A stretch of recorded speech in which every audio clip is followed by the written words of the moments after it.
Bonsoir à toutes et à tous, soyez les bienvenus dans C'est votre emploi, l'émission de BFM Marseille-Provence consacrée à l'emploi dans la région. Au sommaire de cette émission, on parlera de l'emploi à Marseille, notamment des hauts potentiels. On en parle dans un instant.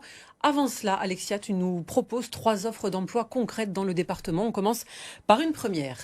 Effectivement, Sophie, bonjour à tous. Première offre cette semaine, c'est Lavarab qui recherche un poste de comptable. Pour ce poste, il faut avoir minimum 2 ans d'expérience et la personne sera en charge de la saisie des factures, des contrôles de cohérence, de la préparation des bilans en l'occurrence. Donc si vous êtes intéressé et que vous avez le profil, n'hésitez pas à envoyer votre CV à l'adresse qui s'affiche à l'écran. Une deuxième offre chez Ikea. Deuxième offre chez Ikea, on change de registre cette fois, un employé relation client. Vous serez amené à travailler au service client. Vous aurez aussi à participer à l'amélioration et la satisfaction client. Donc, si vous avez déjà travaillé dans la vente ou de la relation client, n'hésitez pas à envoyer votre candidature à l'adresse qui s'affiche à l'écran. Et on change encore de registre avec le ministère des Armées. Exactement, on change encore de registre. Un CDD à pourvoir de 1 à 4 mois pour le ministère des Armées. C'est un employé administratif qui sera en charge de l'accueil et de la gestion administrative. C'est sur Marseille. Il n'y a pas de niveau demandé, il faut être volontaire et dynamique. Donc si vous avez le profil, n'hésitez pas à envoyer votre candidature sur le site internet. Merci beaucoup. Merci, Alexia. Sophie. Tout de suite, c'est l'invité de C'est votre emploi.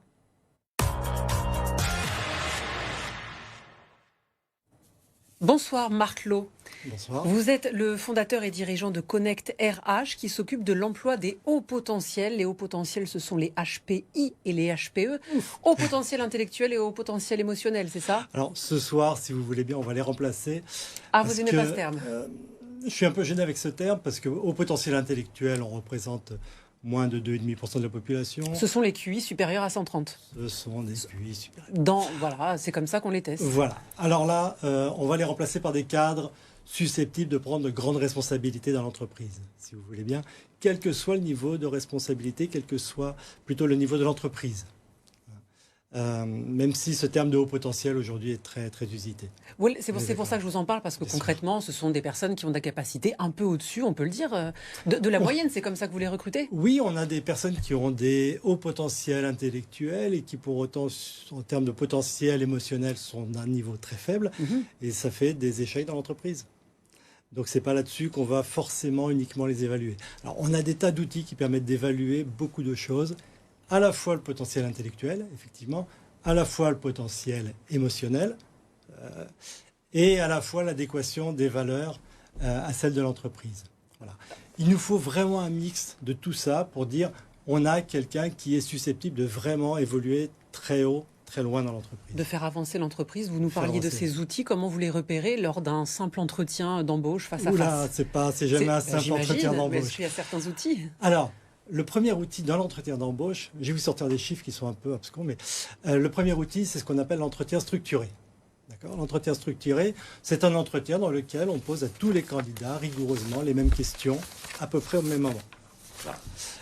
Juste, et j'ai parlé de chiffres, quand on fait un professionnel du recrutement, allez, Marc Lot au hasard, qui ne fait pas d'entretien structuré, a 80% de chances de se planter. Donc quand on vous dit, moi, au premier regard, je vois s'il est bon ou s'il n'est pas bon, 80% de chances de se planter ou de risque. Donc l'instinct, ça ne fonctionne pas en entretien? Ça ne marche pas. Quand on fait un entretien structuré, on a 53% de chances de réussite, mais que 53% avec un entretien structuré. Donc nous, chez Connect RH, on met des outils, on met beaucoup d'outils, tests d'évaluation psychotechnique notamment, tests d'évaluation du potentiel intellectuel, du potentiel de raisonnement abstrait, du potentiel de raisonnement verbal, numérique, etc. On fait passer des outils qui nous permettent de définir 21 traits de personnalité, voire plus cet outil que nous avons monté nous-mêmes avec un professeur en psychologie sur l'adéquation des valeurs. Parce que c'est bien d'avoir les compétences, c'est bien d'avoir le parcours, les diplômes, et on aime ça les diplômes en France. Si on n'est pas dans le partage des valeurs avec son entreprise, de toute façon, on court à l'échec. Donc nous, on mesure tout ça. Voilà. Et concrètement, qu'est-ce qu'ils viennent chercher, eux, ces cadres ou ces hauts potentiels, qu'est-ce qu'ils viennent chercher? Alors, qu'est-ce qu'ils viennent chercher? Souvent des responsabilités, et souvent plus des responsabilités qu'un salaire, sauf que de plus en plus aujourd'hui, ils viennent chercher du sens dans l'entreprise. On revient à la question des valeurs. Ils viennent chercher du sens, ils aiment donner du sens à leur métier. Et ils attendent de l'entreprise qu'elle donne aussi du sens. Alors, ça peut être des questions d'éthique, mais pas que. Ça peut être une reconnaissance que l'on donne aux collaborateurs, que l'entreprise sait donner ou pas aux collaborateurs, qui met une ambiance propice à ça, ou de la bienveillance, etc. Donc il y a un ensemble de choses. Et l'idée, c'est vraiment de chercher l'adéquation entre la demande de l'entreprise, une demande technique et une demande en termes de personnalité, et puis ce que le candidat peut apporter. Et est-ce que les entreprises marseillaises ou du département ont ces atouts? Est-ce qu'elles leur proposent ça à ces cadres et ces hauts potentiels? Chacun va chercher des choses différentes. Telle personne va chercher plutôt de la reconnaissance, telle personne va chercher plutôt de la réussite, telle personne va chercher une éthique profonde. Donc, dans tout le panel d'entreprises qu'on a aujourd'hui sur Marseille, on peut trouver, je dirais, chaussure à son pied, sans problème. Ensuite, bien évidemment, la question de la rémunération va jouer également. Et là, on a quand même un territoire avec de très grandes entreprises capables d'offrir des rémunérations attractives également, pour ce haut potentiel, pour ces cadres de haut niveau. On a des entreprises de taille plus moyenne pour qui c'est souvent plus compliqué. Quelles sont les principales qualités des personnes qui ont, comme on dit, un haut potentiel? Alors, la curiosité, par exemple? Alors, on va avoir une forme de curiosité, surtout, alors, effectivement, une ouverture aux autres, une ouverture au monde, aux autres, ouverture au changement, parce que de toute façon, l'entreprise change constamment aujourd'hui. On va avoir ces qualités. On va demander souvent pour ces personnes ce qu'on appelle une puissance de travail importante. La puissance de travail, ça va être la capacité notamment à travailler longtemps à un rythme élevé. Donc capacité de concentration. Qui va aller avec effectivement une capacité de concentration, qui va aller avec beaucoup de réactivité également. Donc là, on parle de personnes qui vont travailler 12 à 15 heures par jour, il ne faut pas se voiler la face, mais qui sont capables de le faire non pas sur une semaine, mais sur une année. Voilà. Là, on commence à parler de cadres, effectivement, de haut niveau. Et si on peut parler peut-être aussi de fidélité dans le poste, c'est-à-dire que ces profils assez techniques, recherchés, on souhaite qu'ils restent dans l'entreprise. Alors ça, l'attente de l'entreprise, bien évidemment, elle est liée à la fidélité. C'est-à-dire que, personnellement, je considère que j'ai réussi un recrutement quand 4-5 ans après, la personne est encore en poste. On ne recrute pas, une entreprise n'investit pas autant à la fois dans les coûts de recrutement induits, quels qu'ils soient, d'accord, internes ou externes, plus toute la formation du collaborateur pour le voir partir au bout de 2 ans. Donc effectivement, on va attendre côté entreprise, mais souvent aussi côté candidat, malgré tout ce qu'on dit sur les générations Z, etc., une forme de fidélité. Pour autant que chacune des parties y trouve son compte. Et quels conseils on peut leur donner à ces hauts potentiels? L'entreprise ou le haut potentiel? Haut potentiel. Quels conseils on peut leur donner? Alors moi, souvent, le conseil que je donne, c'est rester ouvert à toutes les opportunités. Vous parliez de curiosité, on est un peu là-dedans. Restez ouvert aux opportunités que peut offrir l'entreprise. Ne restez jamais les 2 pieds dans le même sabot.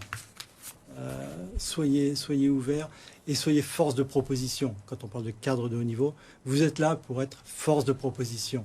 Vous n'êtes pas là pour être un suiveur, vous êtes là pour être un moteur dans l'entreprise. C'est ce qu'on attend de ces personnes. Et soyez loyal. Et soyez loyal envers l'entreprise qui vous emploie. Merci beaucoup Marc Lot d'avoir répondu à nos questions. C'est très intéressant. On passe tout de suite à la candidature de la semaine, Alexia.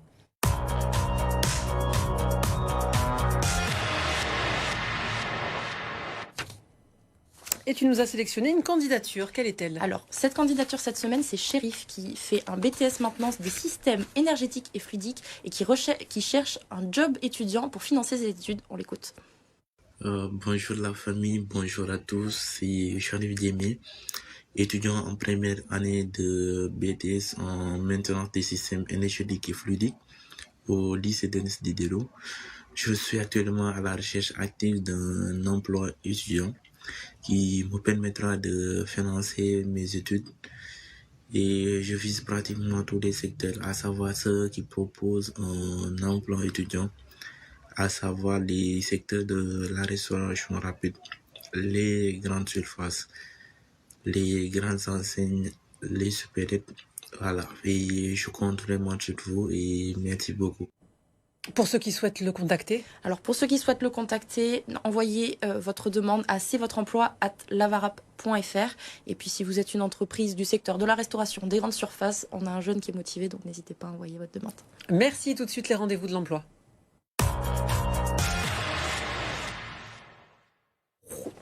3 rendez-vous à ne pas manquer pour les prochains jours. 3 rendez-vous cette semaine. Le premier, dès demain, jeudi 24 mars, c'est la Cité des métiers qui propose un atelier qui s'appelle Active Up et qui va vous proposer d'utiliser vos périodes d'inactivité ou de chômage pour ouvrir de nouvelles perspectives. Ça peut être passer son permis de conduire, ça peut être ouvrir un blog. En tout cas, voilà, comment utiliser ces périodes d'inactivité pour ouvrir de nouvelles perspectives.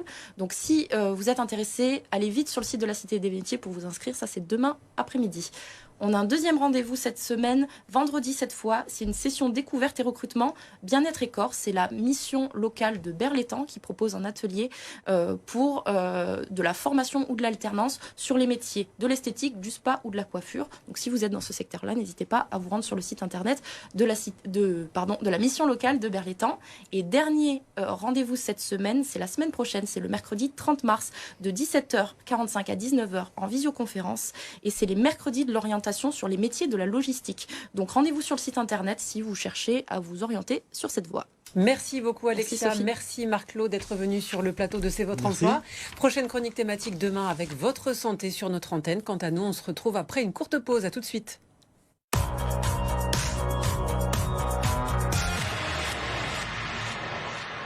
C'était votre programme avec IAD.